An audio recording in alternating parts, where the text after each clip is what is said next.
의료법 읽어주는 복쌤입니다. 자, 오늘은 하루 10분 의료 기사 등에 관한 법률 읽기 시간을 가져보도록 하겠습니다.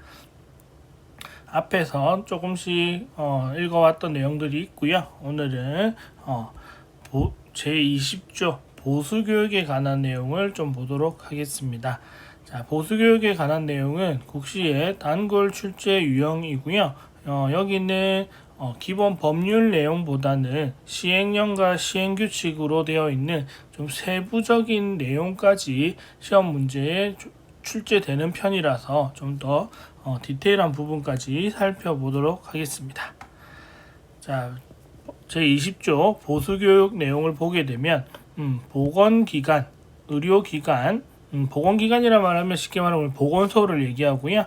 치과 기공소, 안경업소 등에서 각각 그 업무에 종사하는 의료기사와 의료기사 등은 의료기사 이렇게 띄우고 등이라고 하면 이렇게 되어 있으면 의료기사와 플러스 의료기사 등 이렇게 해서 총 전체를 다 포함한다 이렇게 보시면 되겠습니다. 자, 이들이 만약 보건복지부령으로 정하는 바에 따라서 보수교육을 받아야 되고요. 만약 1년 이상 개인적인 일이든 뭐 어떤 일이든 1년 이상 업무에 종사하지 않다가 다시 업무에 종사하려는 사람들도 이제 보수교육을 받아야 하죠. 왜냐하면 1년이 지나면 그동안 그 해 동안 받아야 되는 보수교육을 안 받은 상태가 되잖아요. 면제든 유예든 어쨌든 그 증명도 해야 되기 때문에 그거를 같이 또 받아 주셔야 된다라는 거. 자, 그다음에 1항에 따른 보수교육의 시간, 방법, 내용 등에 관한 내용은 대통령령으로 정해져 있다 이렇게 보시면 되겠습니다. 우리가 무언가를 법령에 정해져 있다라는 것은 대부분 대통령령으로 정해져 있다 이렇게 보시면 될 것 같고요. 이제 밑에 시행령은 좀 더 디테일한 내용들이니까 이거는 뭐 장관들이 하거나 그 밑에 시장군수 구청장 시도지사가 시행규칙을 만든다거나 이런 식으로 좀 더 할 수 있겠죠. 디테일한 내용들을 정리할 수 있다 이렇게 보시면 되겠습니다. 그래서 시행령 11조, 시행령 14조, 그 다음에 시행규칙 이렇게 해서 한번 살펴보도록 할게요. 자, 우선 시행령 11조에는 자, 1항에 따라서 시간, 방법, 내용은 다음과 같이 되어 있다. 자, 시간은 매년 8시간 이상입니다. 자, 이거를 잘 보셔야 됩니다. 매년 8시간 을 받는다가 아니고 8시간 이상입니다. 이상. 8시간 이상이에요.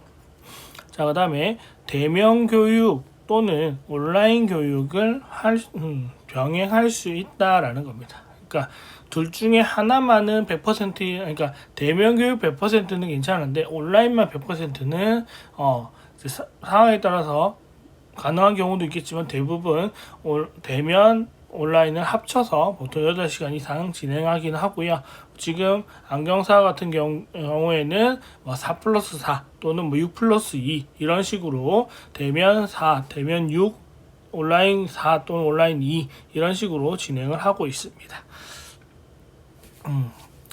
자, 그 다음에 교수교육의 내용은 그러면 우리가 보수교육을 아무거나 받으면 안 되잖아요. 그래서 그 내용은 직업윤리에 관한 사항을 배울 수 있습니다. 법령에 관한 것도 조금 배울 때도 있고 직업윤리에 관한 사항, 그 다음에 업무 전문성 향상 및 업무 개선에 대한 내용, 그러니까 우리 업무와 관련된 내용들이죠. 말해서 안경사업계에서는 근시, 노안 이런 쪽으로 좀 초점이 많이 모여져 있고 하다 보니까 시기능, 양안시까지 교육을 많이 진행하고 있다 이렇게 생각하시면 되겠고요. 그 다음에 의료관계 법령의 준수에 관한 내용, 만약에 올해 또는 올해나 작년 최근에 이 법령에 관해서 해석할 여지가 있는 사건이 있었다거나 아니면 법령이 크게 바뀐 게 있다거나 주목할 부분이 있다거나 이랬을 때는 그거를 보수교육에서 보통 강의를 하게 되죠. 자, 그 다음에 그 밖에 위와 비슷한데 보건복지부 장관이 보수교육이 필요하다고 인정하는 사항을 우리가 교육할 수 있죠. 이게 이제 대표적으로 예를 들면 대표적으로 20년도 21년도에는 20년도 21년도에 코로나 교육을 했었죠.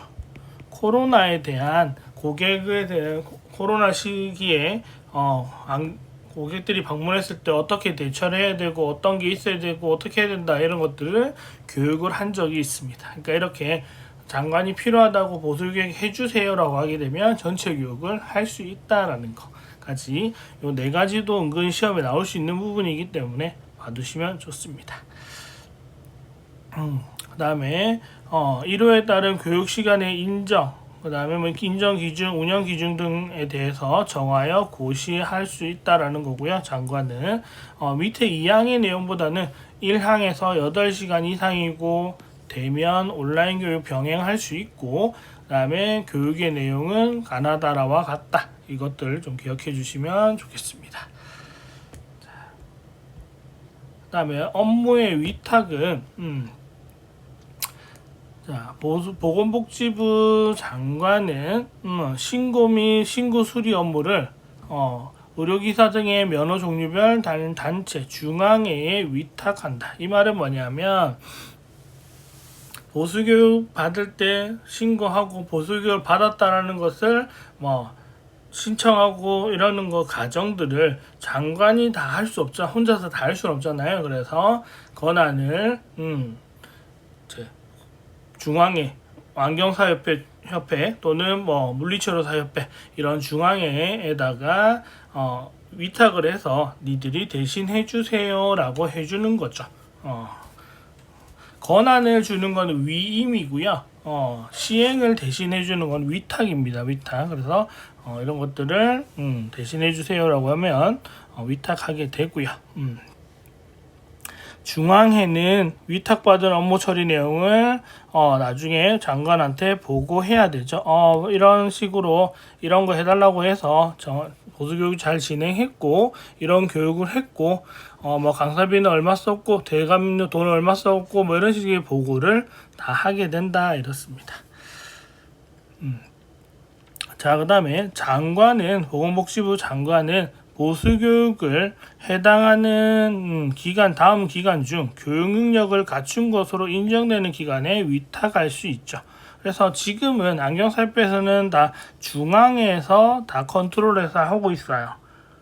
근데 꼭 중앙에 안경사협회는 그렇게 크지 않으니까 그렇지만 의사협회나 이렇게 큰 데는 중앙에서 다 컨트롤을 못하다 보니까 대학에서도 많이 합니다. 그래서 보시면 면허에 관련된 학과가 개설된 전문대 이상의 학교, 전문대와 그 이상 학교, 그러니까 안경학과 대학에 있는 곳에서 할 수 있다 이거죠. 충분히 가능하고, 그 다음에 의료기사 등의 업무와 관련된 연구기관에서도 충분히 이해를 해줄 수 있다라는 건데, 그래서 보통은 중앙에서 전문적으로 하지만, 강사들을 모집할 때, 중앙 교육 강사들을 모집할 때 여기에 해당하는 사람들을 많이 하죠. 대학 교수, 그다음에 업체 교육기관, 그다음에 중앙의 교육팀 이런 분들이 나와가지고 여러 가지 교육을 담당해서 진행하게 된다. 이렇게 보시면 되겠습니다. 그 다음에 장관은 수시로 내용을 고시해야 된다 이렇게 되어 있고요. 어쨌든 요 시행령 14조에서는 중앙에다가 위탁하게 되고요. 그리고 전문대 이상의 학교, 중앙에 그 다음에 관련된 연구기관에서 교육을 위탁할 수 있다 이렇게 보시면 되겠습니다. 이 부분도 예를 들어서 시험 문제로 나올 수 있으니까 체크해 주시면 좋을 것 같습니다. 자, 이제 시행규칙은 조금 더 세분화되어 있어요. 위탁받은 기간은 매년 보수교육을 실시해야 하는데 실시해야 되고요. 자, 실시하는데 여기는 면제 대상자와 유예가 있습니다. 면제해 줄 수 있는 경우와 유예, 오래 미뤄주는 거죠. 면제 대상자는 대학원 및 의학전문대학원, 치과전문대학원 등 면허에 상응하는, 얘가 중요해요. 대학원 전공자, 대학원을 다니는 사람. 그러니까 쉽게 말하면 안경학과 학부를 따고 나서, 학사를 따고 나서 안경학과 대학원을 진학하게 되면 그 해는 다니는 동안은 면제라는 거죠.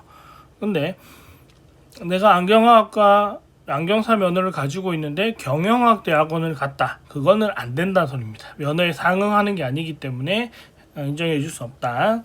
그 다음에 군복무 중인 사람, 군복무 중인 사람, 가능하죠. 군복무 기간 동안 면제입니다. 자, 그 다음에 해당 연도에 신규 면허를 받은 사람.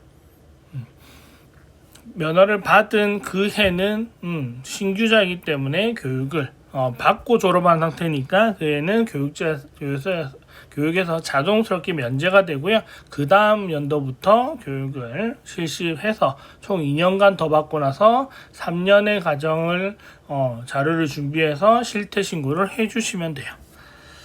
그 다음에 장관이 받을 필요가 없다고 인정하는 요건을 갖춘 사람, 이런 건데, 이런 거는 좀 더 세부적으로 디테일한 내용들이 있긴 하지만 그 정도까지 시험 문제 나오진 않기 때문에 요 4개 항목을 그대로 기억을 해주시는 게 좋습니다. 자, 그 다음에 유예 대상자, 받아야 되기는 한데 미뤄줄 수 있는 사람이죠. 자, 업무에 종사하지 않는 기간이 6개월 이상인 해당 연도에, 그러니까 보수교육이 보통 5월달 이렇게 될 텐데 해당 연도에 9월달까지 추가 교육을 보통 받게 해줘요. 9월, 10월까지. 그러니까 그러면 10월까지 그 해에 6개월 이상 근무하지 않았다는 것을 증명할 수 있으면 그 해에는 보수교육을 건너뛰어 주겠다는 소리입니다. 대신 그 안 들은 거를 1년간을 누적을 해서 그 다음 해에 받아야 되죠. 추가적으로 받게 되는 겁니다. 그 다음에 해당 연도에 받기 어렵다고 인정하는 요건을 갖춘 사람. 자, 여기 위에 면제 4번과 유예 2번을 여러분들이 헷갈리시면 안 돼요. 면제는 받을 필요가 없는 사람이고요. 유예는 어렵다고 인정하는 요건들입니다. 이런 것들은 좀 해석의 싸움이긴 하겠지만 또 조금 내용이 다르다라는 거. 그래서 보통 유예는 일 안 하고 있는 사람들밖에 없고요. 보통 면제는 여기 4가지입니다. 그래서 시험 문제 낼 때 면제 대상자에 해당하지 않는 거에서 유예 대상자를 섞어 넣거나 포함하거나, 아니면 다음 중 유예 대상자 중은 누구인가 라고 해서 이 보기 5개를 가지고 만들면 헷갈릴 수 있겠죠. 이런 식으로 2개를 복합적으로 섞어가면서 보기를 만들 테니까 여러분들 헷갈리지 않게 봐두시면 좋을 것 같습니다. 자, 다음 그러면 유예 대상자들이, 좀 전에 나왔던 유예 대상자들이 다시 일을 하고 싶어요. 다시 그 업무에 종사하려는 사람은 그동안 유예되었던 면제된 기간은 상관없는데 유예 처리된 기간은 다시 교육을 받아야 돼요. 그러니까 자, 보수교육이 1년 유예된 경우에는 12시간 이상이고요. 2년 유예된 경우에는 16시간 이상, 보수교육이 3년 이상 유예된 경우는 20시간 이상입니다. 자, 우리가 이렇게 생각하시면 돼요. 1년에 8시간 이상인데 1년 8시간 이상을 받아야 되는데 보통 지금 온라인사, 대면사 이렇게 받아요. 이렇게 받는다고 생각했을 때 대면은 지나간 거를 다시 받기 어렵죠. 그 강사를 혼자만 불러가지고 하기가 어렵잖아요. 그러면 지나간 경우에는 보통 온라인은 기록이 남아있기 때문에 다시 들을 수 있다고요. 그러니까 여기서 1년 유예됐단 말은 1년간 안 받은 게 있고 올해 받아야 되는 게 있는 거잖아요. 그래서 유예 기간 동안에 4시간과 당해 받아야 돼. 어차피 8시간 받아야 되잖아요. 8시간 받을 거에서 12시간 이렇게 생각해 주시면 돼요. 12시간 이상 이렇게 받아야 되고요. 그러니까 2년이면 4 플러스 4 플러스 8이죠. 그러니까 총 16시간이고요. 3년 이상이면 4 플러스 4 플러스 4 플러스에 그 해에 8 이렇게 해서 총 20시간 이상이 계산되는 겁니다. 자, 그러니까 온라인은 기록이 남아있으니까 절반은 온라인으로라도 들어서 패스해라 라는 거고요. 그 다음에 올해 거는 다 들어라. 정확하게 올해 거는 정확하게 다 8시간 이상 다 듣고 지나간 거는 되면은 어쩔 수 없으니 온라인 기록이 남아있는 것만 해서 추가적으로 최대치 들어라 라는 내용이 되겠습니다. 요거 시간도 시험 문제 나올 수 있으니까 잘 체크해 두시면 좋을 것 같고요. 그 다음에 뭐 면제받거나 유예받으려는 사람은 신청서를 제출해야 되고요. 신청서 제출할 때는 서류를 첨부해야 됩니다. 내가 대학원생이면 재학증명서, 군인이면 군대에 있는 기간, 입대 기간, 그 다음에 유예다. 올해 6개월 이상 근무하지 않았다라면 이제 보통 건강보험 등록 뭐 이거 있죠. 그 기록증 이런 것들 보통 내면 득실 확인서 이런 거 내면 될 수 있다라는 거죠. 그래서 내야 되고요. 발급해줘야 되고요. 사유가 맞으면 발급해주고 나중에 요 발급받은 서류를 가지고 나중에 실태 신고할 때 같이 제출하시면 됩니다. 이분들은 보수교육을 받았다라는 것을 면제 유예 확인서를 대신으로 내는 거니까 이렇게 해주시면 되겠습니다. 자, 그다음에 보수교육 계획서 및 실적 보고서 제출. 이거는 이제 양여사들이 하는 건 아니고 이제 협회에서 하는 건데 실시 기간의 장이니까 중앙의 장이죠. 우리는 중앙의 장은 매년 12월 31일까지 다음 연도의 계획서를 보내야 됩니다. 이거 기간을 보셔야 돼요. 매년 12월 31일까지 다음 연도 계획서를 이제 보내야 됩니다. 경비 이런 것들을 다 필요한 사항을 포함해서 다 보내야 되고요. 그 다음에 실시기간장은 매년 3월 31일까지 전년도 실적 보고서를 장관한테 제출해야 됩니다. 그러니까 그해 말일까지는 다음 연도 거를 미리 제출해 줘야 되는 거고 계획서를 제출해 줘야 되는 거고 그 다음에 3월 31일까지는 전년도 실적을 정리해서 보통 보수교육이 10월 11월에 다 끝나기 때문에 정리 다 해가지고 그거를 3월 31일까지 정리해서 넘겨야 되고요. 그 다음에 보수교육 실시기간 장은 보수교육 이수증을 발급해야 됩니다. 받은 사람들한테 이수증 플러스 면제 대상자는 면제 증명서, 유예 대상자는 유예 대상자 증명서 이런 것들도 다 발급해 줘야 됩니다. 자, 이렇게 우리가 해줘야 된다. 그리고 보수교육 실시 기간, 실시 방법에 관한 것들은 실시 기간 장이 정하는 거죠. 그러니까 대신 해달라고 하는 거지. 그 디테일한 내용까지 방법, 시간 이런 것까지 장관이 정하는 건 아니고요. 그거는 위탁받은 기관에서 정하시면 됩니다. 자, 그다음 실시기간의 장은 서류를 3년 동안 보존해야 된다. 대상자 명단, 면제자 명단, 유예 확인서 이런 것들을 다 3년간 보존. 왜 3년이냐면 우리가 실태 및 신고를 3년마다 하잖아요. 면허 실태 신고를 3년마다 해요. 그러면 내가 2년 전에 받았던 보수교육서를 확인서를 이수 확인서를 물에 젖었다거나 분실했다거나 이럴 수 있잖아요. 그러면 다시 협회에다 얘기해서 받을 수 있다고요. 그러니까 협회는 그런 걸 대비해서 언제나 3년 동안은 보관을 해줘야 됩니다.